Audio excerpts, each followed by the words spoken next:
नमस्कार, जय हिंद, वंदे मातरम। दोस्तों आप लोगों का स्वागत है अपने YouTube channel Indian army studio पर। जैसे कि दोस्तों आपको पता है 8 बजे से हम लोग के चैनल में लाइव क्लास होता है। तो दोस्तों आज भी हम लोग लेके आ चुके हैं 8 बजे से लाइव क्लास। तो दोस्तों आज के लाइव क्लास में हम लोग लेके आ चुके मोस्ट इंपॉर्टेंट 30 क्वेश्चन, जो कि दोस्तों आपके लिए बहुत ही इंपॉर्टेंट होने वाले हैं। दोस्तों ये क्वेश्चन बहुत ही हार्ड और इंपॉर्टेंट भी है। आप लोगों का एग्जाम बहुत ही नजदीक आ चुका है, इसलिए दोस्तों हम लोग से इंपॉर्टेंट क्वेश्चन अपलोड करते हैं। दोस्तों आज के मॉडल पेपर में 30 प्रश्न में से दोस्तों आपको 27 प्लस का आंसर देना ही पड़ेगा। सही मानो दोस्तों, अगर आप लोग 27 प्लस का आंसर दे देते हो तो दुनिया की कोई ताकत दोस्तों आपको आर्मी बनने से नहीं रोक सकती। और हम लोग आपको वादा करें दोस्तों, अगर आप लोग हमारे साथ इसी तरह देते रहे दोस्तों, तो हम लोग आपको फौजी बनाकर जरूर रहेंगे, ये हमारा वादा है। आज का वीडियो बहुत इंपॉर्टेंट होने वाला है दोस्तों, आप लोग वीडियो को मिस मत करना। और एक रिक्वेस्ट है दोस्तों, अगर आपका कोई फैमिली मेंबर या भाई बहन एग्जाम की तैयारी कर रहा है दोस्तों, तो प्लीज उनसे ये वीडियो शेयर कर देना। एग्जाम बहुत ही नजदीक आ चुका है दोस्तों, आप लोग अपना जी जान लगा, तो दोस्तों आपको फौजी बनना ही पड़ेगा। दोस्तों आप लोग अपना 110% दे दो दोस्तों, हम लोग आपके साथ है। तो चलिए दोस्तों, और आपका समय नष्ट ना करते हैं, बढ़ते क्वेश्चन की ओर। दोस्तों देखो, हमारा फर्स्ट क्वेश्चन है, Amartya Sen got Nobel prize in which year? Amartya Sen को किस वर्ष में नोबेल पुरस्कार मिला? तो दोस्तों अमर्त्य सेन को जिस वर्ष को नोबेल प्राइज मिला वो हो जाता है ऑप्शन है 1998। और दोस्तों अगर आपको पूछा जाए ऑप्शन बी 2019 में किसको नोबेल प्राइज मिला था, तो दोस्तों उसके आंसर हो जाएगा अभिजीत बैनर्जी को। अगर दोस्तों आपको पूछा जाए ऑप्शन सी में जो 1969 है दोस्तों, 1979 में दोस्तों किसको नोबेल प्राइज मिला था, तो दोस्तों इसके आंसर हो जाएगा मदर टेरेसा। और दोस्तों 1913 में दोस्तों किसको मिला था, तो दोस्तों 1913 में मिला था रविंद्रनाथ टैगोर को। इंपॉर्टेंट है दोस्तों, याद रखना, यहाँ पर बहुत बच्चे गलती कर देते हैं। Next question, question number 2। दोस्तों देखो क्वेश्चन नंबर 2 में पूछा है, which planet is called red planet? लाल ग्रह कौन सा ग्रह को कहा जाता है? तो दोस्तों लाल ग्रह को कहा जाता है ऑप्शन बी मार्स, यानी कि दोस्तों मंगल को। और दोस्तों अगर आपको पूछा जाए कि सबसे लार्जेस्ट ग्रह कौन सा है, तो दोस्तों उसके आंसर हो जाएगा बृहस्पति, यानी कि दोस्तों जुपिटर। और दोस्तों जो जुपिटर है दोस्तों वो पृथ्वी से 1321 गुण बड़ा है, और दोस्तों वो 318 गुण ज्यादा भारी भी है। और दोस्तों अगर आपको पूछा जाए जो सेकंड लार्जेस्ट ग्रह कौन सा होगा, तो दोस्तों उसके आंसर हो जाएगा शनि ग्रह। दोस्तों शनि ग्रह पृथ्वी से 95 गुण भारी है। इंपॉर्टेंट क्वेश्चन है दोस्तों, याद रखना, ये सब बहुत ही इंपॉर्टेंट है, एग्जाम में आने का चांस बहुत ही ज्यादा है। दोस्तों देखो क्वेश्चन नंबर 3 में बहुत ही अच्छा सवाल पूछा है कि the term grand slam is associated with which game? Grand slam शब्द किस खेल के साथ जुड़ा हुआ है? तो दोस्तों जो ग्रैंड स्लैम शब्द है दोस्तों वो फुटबॉल के साथ जुड़ा हुआ है। और दोस्तों अगर आपको पूछा है कि फुटबॉल के साथ दोस्तों कौन सा कप जुड़ा हुआ है, तो दोस्तों वो हो जाएगा रबर्स कप। और दोस्तों अगर आपको पूछा है जो टेनिस है दोस्तों इसके साथ कौन सा कप जुड़ा हुआ है, तो दोस्तों वो हो जाएगा विंबलडन कप। और दोस्तों जो बैडमिंटन है दोस्तों इसके साथ जुड़ा हुआ है थॉमस कप। और दोस्तों ऑप्शन डी पर जो दोस्तों चेस है दोस्तों, चेस के साथ जुड़ा है ग्रैंड प्रिक्स कप। बहुत ही इंपॉर्टेंट है दोस्तों, याद रखना इन चारों आंसर को। दोस्तों देखो नेक्स्ट क्वेश्चन, क्वेश्चन नंबर 4 में पूछा है, Zubin Mehta the famous music composer is which country citizen? Zubin Mehta प्रसिद्ध संगीतकार कौन सा देश का नागरिक है? तो दोस्तों आपको बताना पड़ेगा जो दोस्तों फेमस संगीतकार जुबिन मेहता है वो कौन सा देश का नागरिक है, तो दोस्तों इसके आंसर हो जाता है ऑप्शन बी इंडिया। इंपॉर्टेंट है दोस्तों, याद रखना, जुबिन मेहता दोस्तों इंडिया का नागरिक है। तो दोस्तों देखो नेक्स्ट क्वेश्चन, क्वेश्चन नंबर 5 में पूछा है, where was the period of 85 years plan of government of India? Bharat सरकार की 8वीं पंचाशीय वर्षीय योजना की अवधि कब थी? तो दोस्तों इसके आंसर क्या होगा आपको बताना पड़ेगा। तो दोस्तों इसके आंसर हो जाते हैं ऑप्शन सी 1992 टू 1907। इंपॉर्टेंट है दोस्तों, याद रखना। तो चलिए उनकी ओर। दोस्तों देखो हमारा नेक्स्ट क्वेश्चन, क्वेश्चन नंबर 6 है, in which state in the Konark temple? Konark मंदिर किस राज्य में स्थित है? तो दोस्तों जो कोणार्क मंदिर है वो स्थित है ऑप्शन डी उड़ीसा राज्य में। इंपॉर्टेंट है, याद रखना। तो चलिए बढ़ते हैं नेक्स्ट क्वेश्चन की ओर। क्वेश्चन नंबर 7 में पूछा है, अल्मेटी सिचुएटेड ऑन विच रिवर? अल्मेटी किस नदी पर स्थित है? तो दोस्तों जो अल्मेटी है वो कृष्णा रिवर पर स्थित है, यानी कि दोस्तों अल्मेटी सिचुएटेड ऑन विच रिवर? तो दोस्तों इसके आंसर हो जाता है ऑप्शन डी कृष्णा रिवर। दोस्तों देखो क्वेश्चन नंबर 8 में पूछा है, in which state Farakka bridge situated? दोस्तों आपको बताना पड़ेगा जो फरक्का बांध है दोस्तों वो किस राज्य में स्थित है? तो दोस्तों फरक्का ब्रिज जो है दोस्तों वो स्थित है ऑप्शन डी वेस्ट बंगाल पर, यानी कि दोस्तों West Bengal state Farakka bridge situated. Next question दोस्तों, क्वेश्चन नंबर 9। दोस्तों देखो क्वेश्चन नंबर 9 में पूछा है, when was ISRO establish? ISRO का स्थापना कब हुआ है? तो दोस्तों इसरो का स्थापना हो जाता है ऑप्शन बी 1969। और दोस्तों अगर आपको पूछा जाए ऑप्शन ए पर 1975 है, उसमें क्या हुआ था? तो दोस्तों 1975 में हमारा पहला सैटेलाइट आर्यभट्ट वो स्पेस पर गया था। और दोस्तों 1984 में क्या हुआ था? दोस्तों 1984 में हमारा जो राकेश शर्मा है दोस्तों वो पहली बार स्पेस पर गए थे। तो दोस्तों इंपॉर्टेंट है, आप लोग इस क्वेश्चन को याद रखना। तो चलिए बढ़ते नेक्स्ट क्वेश्चन की ओर। हमारा नेक्स्ट क्वेश्चन, क्वेश्चन नंबर 10 में पूछा है, इनकलाब जिंदाबाद स्लोगन वाज गिवन बाय? इनकलाब जिंदाबाद नारा किसके द्वारा दिया गया था? तो दोस्तों इनकलाब जिंदाबाद जो नारा है दोस्तों उसका आंसर हो जाता है ऑप्शन है भगत सिंह, यानी कि दोस्तों इनकलाब जिंदाबाद नारा किसके द्वारा दिया गया था? तो दोस्तों इसके आंसर होता है ऑप्शन ए भगत सिंह। तो देखो दोस्तों नेक्स्ट क्वेश्चन नंबर 11 में पूछा है Sukhna lake situated on which state. Sukhna झील किस राज्य में स्थित है। तो दोस्तों आपको बताना पड़ेगा जो सुखना झील है दोस्तों वो किस राज्य में स्थित है। तो दोस्तों ये स्थित है चंडीगढ़ में। अगर दोस्तों आपको पूछा जाए उत्तराखंड में है दोस्तों, उत्तराखंड में कौन सा झील स्थित है। तो दोस्तों उत्तराखंड में है भीमताल लेक। और दोस्तों अगर आपको पूछा जाए मणिपुर में दोस्तों कौन सा झील है। तो दोस्तों मणिपुर में है लोकटाक। और दोस्तों राजस्थान में क्या है। दोस्तों राजस्थान में है संभार। इंपॉर्टेंट है दोस्तों, याद रखना। तो नेक्स्ट क्वेश्चन दोस्तों क्वेश्चन नंबर 12। दोस्तों देखो क्वेश्चन नंबर 12 में पूछा है the provision for establishment of supreme court of Kolkata was made in which act.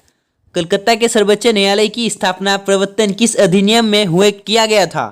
तो दोस्तों आपको बताना पड़ेगा इसका आंसर क्या होगा।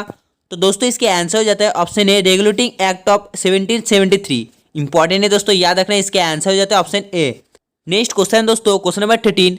दोस्तों देखो क्वेश्चन नंबर 13 में पूछा है हजरतबल दरगाह इज लोकेटेड इन। हजरतबल दरगाह स्थित है।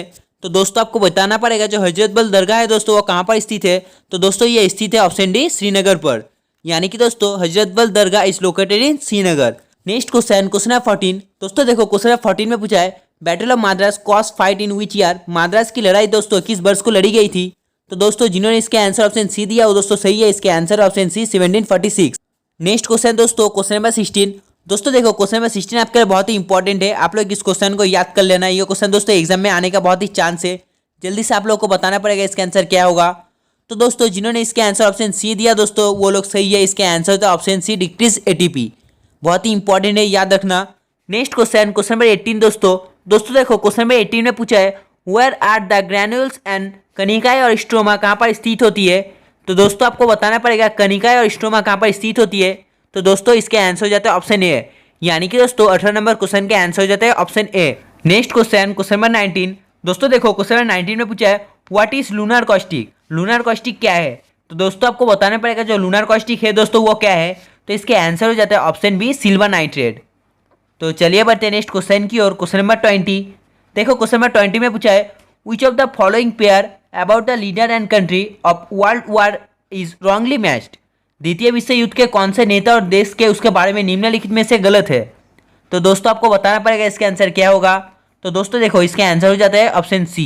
इंपॉर्टेंट है दोस्तों, याद रखना। 20 नंबर क्वेश्चन के आंसर हो जाता है ऑप्शन सी। दोस्तों देखो क्वेश्चन नंबर 21 में पूछा है the Boston T party took place in. Boston चाय पार्टी किस वर्ष को हुई। तो दोस्तों इसके आंसर हो जाते हैं ऑप्शन सी 1773। दोस्तों ये हुआ था 16 दिसंबर को 1773 में। दोस्तों देखो क्वेश्चन नंबर 22 में पूछा है which is the second longest river in the world. दोस्तों आपको बताना पड़ेगा विश्व में सबसे लंबी दूसरी नदी कौन सी है। तो दोस्तों इसके आंसर हो जाते हैं ऑप्शन ए अमेजन। और अगर दोस्तों हम लोग बात करें सबसे लंबा नदी कौन सी है तो दोस्तों ये हो जाता है ऑप्शन सी। इंपॉर्टेंट है दोस्तों, याद रखना। तो चलिए बढ़ते हैं नेक्स्ट क्वेश्चन की ओर। Next question question number 23 which of the following pair about the largest producer is wrong. निम्नलिखित में से कौन सी जोड़ी उनके सबसे बड़े निर्माणों के बारे में गलत है। तो दोस्तों आपको बताना पड़ेगा निम्नलिखित में से इसका आंसर क्या होगा। तो दोस्तों जिन्होंने इसके answer option C Rajasthan and copper दिया दोस्तों वो सही है। इसके आंसर है option C Rajasthan and copper.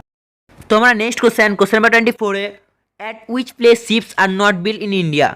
Bharat में किस स्थान पर जहाज नहीं बनाई जाती है। तो दोस्तों आपको बताना पड़ेगा निम्नलिखित में से इसका आंसर क्या होगा। देखो ऑप्शन ए पर है विशाखापट्टनम, बी पर है चेन्नई, सी पर है कोलकाता और दोस्तों डी पर है कोचीन। तो दोस्तों आपको बताना पड़ेगा इनमें से इसका आंसर क्या होगा। हाँ दोस्तों आप लोगों ने सही बोला। इसका आंसर हो जाता है ऑप्शन बी चेन्नई। ले बढ़ते नेक्स्ट क्वेश्चन की ओर क्वेश्चन नंबर 25। दोस्तों देखो हमारा क्वेश्चन नंबर 25 में headquarter of ICC is located. ICC का मुख्यालय कहाँ पर स्थित है। तो दोस्तों आपको बताना पड़ेगा जो आईसीसी है दोस्तों इसका मुख्यालय कहाँ पर स्थित है। तो दोस्तों ये स्थित हो जाता है ऑप्शन बी दुबई पर। इंपॉर्टेंट है, याद रखना। और दोस्तों अगर हम लोग बात करें न्यूयॉर्क की तो दोस्तों न्यूयॉर्क में यूनिसेफ का और दोस्तों यूनो का है। और जेनेवा में दोस्तों किसका हेडक्वार्टर है। तो दोस्तों जेनेवा में हु का। यानी कि दोस्तों हेडक्वार्टर ऑफ आईसीसी हो जाता है दुबई।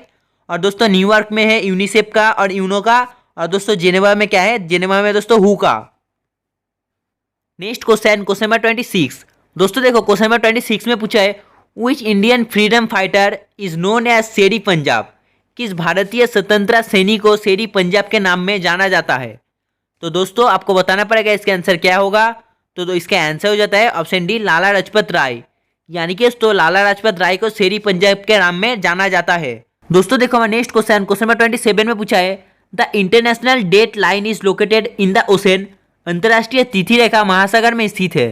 तो दोस्तों आपको बताना पड़ेगा अंतर्राष्ट्रीय तिथि रेखा कौन सा महासागर में स्थित है। तो दोस्तों इसके आंसर है ऑप्शन ए पैसिफिक। इंपॉर्टेंट है, याद रखना। दोस्तों देखो हमारा नेक्स्ट क्वेश्चन नंबर 28 में पूछा है who is the author of Rajatarangini. Rajatarangini का लेखक कौन है। तो दोस्तों आपको बताना पड़ेगा जो रास्तरंगिनी है दोस्तों इसका लेखक कौन है। तो दोस्तों इसका आंसर हो जाता है ऑप्शन डी नन। यानी कि दोस्तों इसका आंसर यहाँ पर नहीं है, इसका आंसर होगा कल्हना। यानी कि दोस्तों Kalhana is the author of रास्तरंगिनी। दोस्तों हमारे नेक्स्ट क्वेश्चन नंबर 28 में पूछा है following is not a vector. निम्नलिखित में से कौन सा एक वेक्टर नहीं है। तो दोस्तों निम्नलिखित में से ऑप्शन सी काइनेटिक एनर्जी एक वेक्टर नहीं है। तो देखो नेक्स्ट क्वेश्चन नंबर 29 में पूछा है which of the following gas is heavier than air. निम्नलिखित में से कौन सी गैस हवा से भारी है। तो दोस्तों इसका आंसर हो जाता है ऑप्शन डी C12। इंपॉर्टेंट है दोस्तों, याद रखना, इसका आंसर हो जाता है ऑप्शन डी C12। चलिए बढ़ते हैं नेक्स्ट क्वेश्चन की ओर। दोस्तों नेक्स्ट क्वेश्चन नंबर 30 में पूछा है outside India Buddhist was first accept इन। भारत के बाहर बुद्ध धर्म का सबसे पहले स्वीकार किसने किया था। तो दोस्तों इसका आंसर हो जाता है ऑप्शन डी श्रीलंका। इंपॉर्टेंट है दोस्तों, याद रखना। तो दोस्तों आज के लिए बस इतना ही। आई होप आपको वीडियो पसंद आया है। अगर पसंद आया है दोस्तों एक लाइक जरूर कर देना और दोस्तों कमेंट करके जरूर बताना आप लोग का स्कोर कितना हुआ। और दोस्तों जिन्होंने अभी तक हमारे चैनल को सब्सक्राइब नहीं किया है तो जल्दी से दोस्तों सब्सक्राइब कर लीजिए, क्योंकि दोस्तों हम लोग बहुत जल्दी 100 के टच करने वाले हैं। तो दोस्तों आज के लिए बस इतना ही। तब तक के लिए बाय। जय हिंद, जय भारत।